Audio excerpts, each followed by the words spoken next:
Hey everybody, this is Miles and I'm doing my review of what just transpired this past weekend.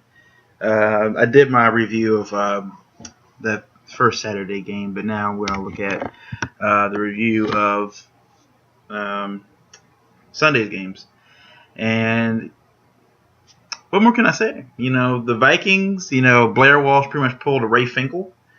And the memes have already come out. People have already put the video of Blair Walsh missing the field goal and replaced it into the Ace Ventura movie. So he's not going to live this down in Minnesota. I mean, people have already put up videos of them kicking in the snow and them kicking in the snow. Like, this is how you do it, Blair. It's that easy. And it's like, people have underestimated the pressure of the moment. When you see guys in the moment where they can win a game, especially playoffs, and keep moving on and going towards the divisional round, and the pressure of the moment, it's the laces were in and things like that, but the pressure of the moment clearly got to him. He had made in the game already. I think he had made 2 field goals over 40 yards, so it wasn't like he wasn't off that day. It's the pressure of the moment. The pressure of that moment, knowing that it's on you, on your shoulders to win that football game. And, some guys wilt under the pressure, and some guys rise above it or rise to the occasion. As you can see, that's what makes a legend, and a champion at the end of the day. It just wasn't the Vikings. Adrian Peterson, a costly fumble during that game. All in all, it was a great defensive game. The two offenses couldn't really do much of anything. The Vikings defense did a good job of shutting down Russell Wilson in that offense. Even though they didn't have Marshawn Lynch, I don't think it would have mattered. They were able to shut that run game down. They couldn't pass the ball too well. And let's just face facts for all you Seahawks fans out there. You guys got lucky. I mean, there's no way on that sideline, the Seahawks sideline, they thought that they were going to win that game. There's no possible way they thought that. No way at all. So they were saying oh yeah, we persevered and we never gave up hope. And I'm like, yeah, whatever. Some in the back of your mind were like, man, I'm about to go home, go fishing. I'm about to go home. I got to spend time with the kids now. In the back of their mind they were making their plans already. So when they saw that field goal go wide left, they were like, oh man. So I got to go to church this Sunday. So I got to go to church this Sunday week at some point. And I got to, thank God, because that's the only reason they won that football game. So for the Seahawks fans, they got to go into Carolina now. And a lot of people are saying, well, I think Carolina's going to lose this game. I think the Seahawks are going to win. The Seahawks did not play that well. And they're not playing in their own stadium again this weekend. Let's be real. They shouldn't be in it this weekend. If it was a better kicker, they wouldn't be in this game this weekend against Carolina. I think it'd be the Packers. They would switch spots, obviously, because of the lower seed. But, the Seahawks are going into Carolina. Carolina already beat the Seahawks earlier this season in Seattle. And here they come into Carolina just squeaking by. So it's not like they're going into the game with a lot of momentum. They're going in with the skin of their teeth, just thanking God that they won. And now here they go into Carolina Panthers, where you got a better quarterback in Cam Newton. He's nowhere. He's leagues above right now where Terry Bridgewater is. Terry Bridgewater is going to be a good quarterback, but he's got a little ways to go. He's only in his second year. Cam Newton is a bigger quarterback who can run the ball. He's not afraid of going up the middle, run the ball, and run that read option pretty well. He's turned to again, and he's raised the level of play of all of his guys on that team. Greg Olsen has always been a good tight end out of the University of Miami, but with him and Cam Newton, they have a special connection there. Ted Ginn has been able to hold on to the ball for once. His whole career has been he's a really fast guy. He just can't catch the football. But now under Cam Newton, it seems like he's able to catch the football all of a sudden. So you got him. You still got Devin Funchess, who's the rookie. So maybe he, lights it up a bit. Who knows? The running game, you got Jonathan Stewart. Is he going to be healthy? We're not sure. That's going to be an issue there. But I think the defense of the Carolina Panthers is better than the offense of the Seahawks right now. They're going to have to probably play another cold game this weekend. It's not going to be as cold, but they're going to probably play another cold game outside in the elements. So they're so used to playing in Seattle, they don't have the home field advantage. So you're going to have this situation now for Carolina is they're going to have to make plays on defense. They're going to have to score on both sides of the ball. They're going to need touchdowns from the defense. You got Luke Kuechly there. You got Josh Norman. You got a solid defense there. Then you got, I said, Cam Newton and them the guys on offense. And they're all a unit right now. They're all together. the playoff prowess of the Seattle Seahawks comes into play because now they're getting closer to the conference title. Maybe they can feel they can taste it or get back to their rightful place in the top of the NFC. But I think the Carolina Panthers prove everybody wrong. They've been playing this whole season with a chip on their shoulder. Even at 15-1, a lot of people don't give them the benefit of the doubt of saying this was the best team this year, period. And a lot of people are just saying they just got lucky. And so they're going in with a lot of these analysts pretty much not giving them the credit that they deserve as the best football team in the NFL right now.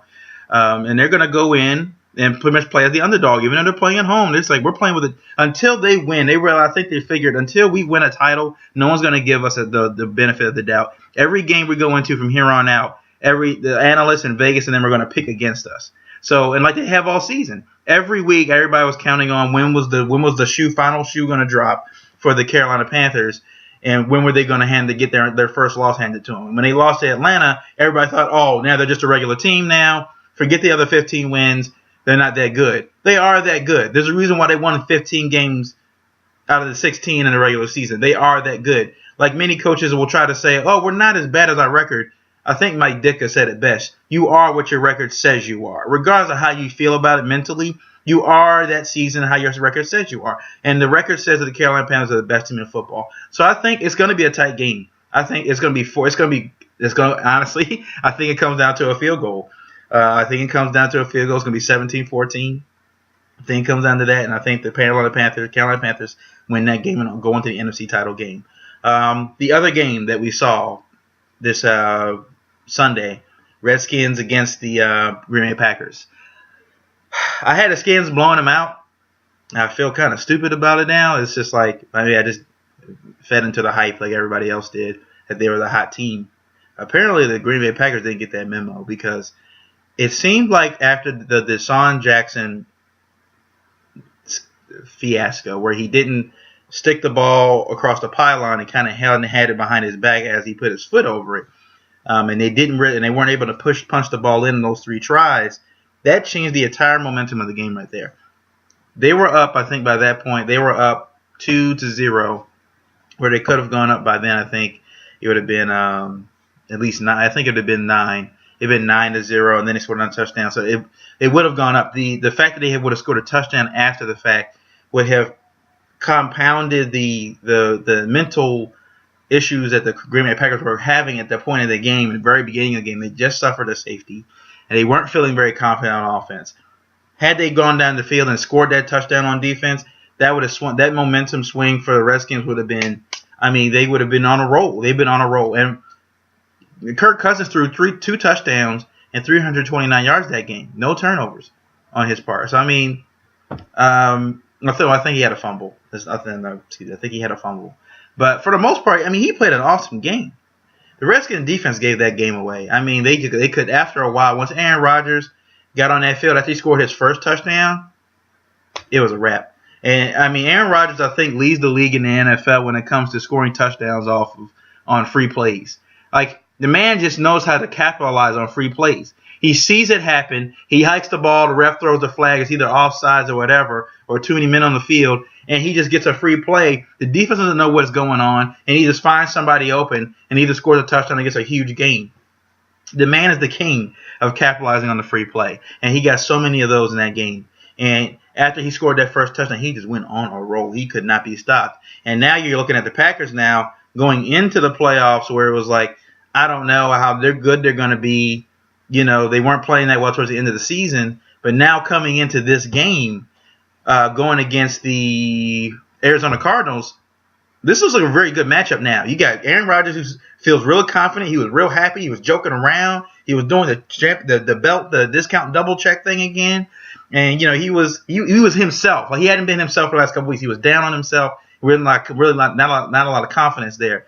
But now he's like, man, I'm in it now. They're like, I'm in the playoffs. We're in the playoffs now. We got this. So now they're going against the Cardinals, who, honestly, had Carson Palmer not gone down last season, probably would have been in the Super Bowl. That was one of the best teams, in my opinion, in the NFC. But they lost their star quarterback. He's healthy now this season. They're full tilt.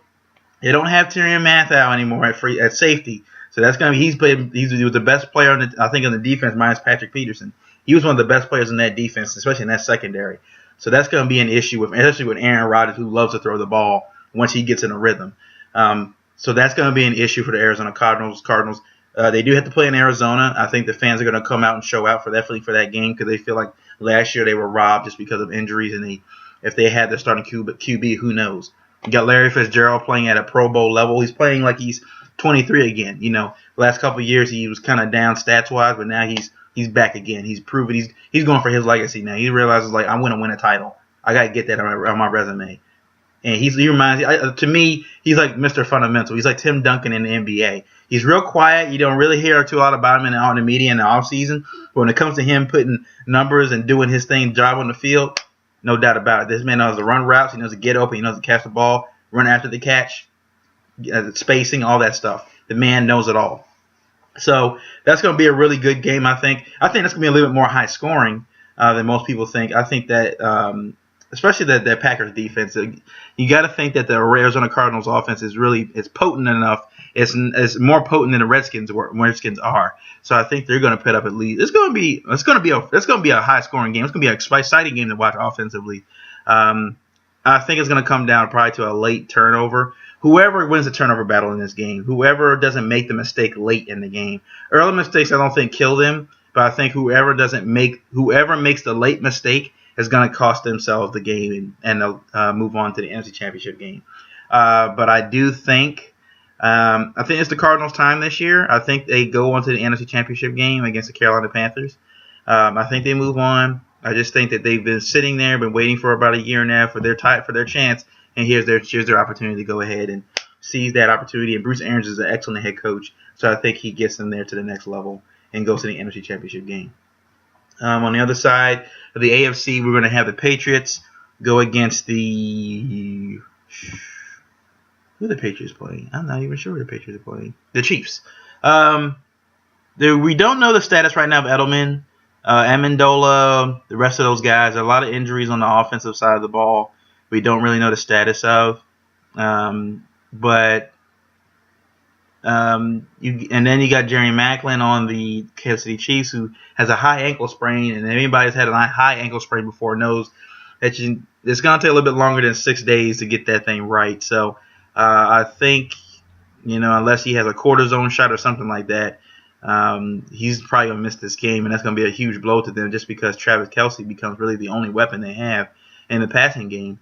They run the ball pretty well, but in this game, they're going to have to totally rely on their defense. I mean, if Macklin's not playing, I think they have to totally rely on the fact that Alex Smith is not going to throw the ball deep most of the game. Maybe a couple times to try for Travis Kelce. Maybe it's a battle of the tight ends or Rob Gronkowski versus Travis Kelce, and who puts their team on their shoulders. Because this is definitely going to be it. But I think this is going to come down to defense, and I think the Chiefs actually hold the Patriots down. I think they limit them to an amount of points. I think they put a lot of pressure on Tom Brady. We saw what happened in that Dolphins game late in the season where Tom Brady got hassled. He had almost the line did not protect him. They did not look good going into that game. And you got the Chiefs, who have some of the three of the best players, I think, on defense right now, Derek Johnson and Tamba Ali. And you got Sean Smith, and you still got Eric Berry. I mean, I've seen Abdullah. I mean, they had Dontari Poe. I mean, they have an excellent front seven. I mean, when it comes to that linebacker and that front line, they have an excellent front seven. So I think they put a lot of pressure on Tom Brady. I think Tom Brady gets uncomfortable. I think he gets frustrated.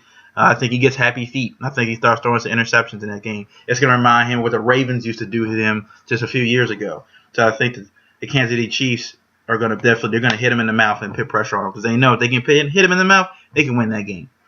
Then the other game, the other AFC game is then we have the Broncos against the Steelers. Depending on what happens with Ben Roethlisberger and his shoulder, obviously, the only reason he came back into that game is because they wanted to win. I don't know what his shoulder's going to be like. They said he has a sprain in it. Throwing it again, especially going against that Broncos defense with Von Miller and DeMarcus Ware and those guys, and they're one of the best defenses in the league. I think they're definitely going to worry about slamming him on the ground. I think that one slam on the turf and it hits his shoulder, that's going to be it for him. If Antonio Brown goes through that concussion protocol and he's not cleared to play, if Ben Roethlisberger and Antonio Brown are out, it's a wrap. I think the Broncos just walk into they're going to walk to the NFC AFC Championship game. I mean, it's going to be like paved gold, Wizard of Oz, Emerald City. Like it's going to be a walkthrough for them. They're gonna get up by a few points, 3 touchdowns, just kind of run the ball and run the clock out. They don't have the Steelers defense is not that good, and Landry Jones a quarterback, and then without Antonio Brown to spread the field, you're not really worried about them too much. If Ben is playing, Antonio Brown is not. It's probably a little bit more competitive game.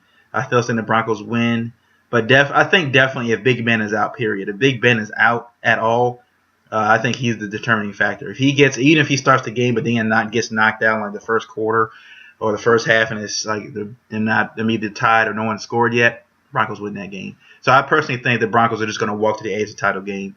I think they're going to play the Chiefs, the Broncos and the Chiefs, another battle of the AFC West, battle for the Super Bowl at that point. But then after that, I'll make my picks on a conference championship and stuff like that. But that's a little spiel for today. We haven't heard anything more about any Ravens news lately, so mostly mock draft stuff, but nothing really concrete just yet.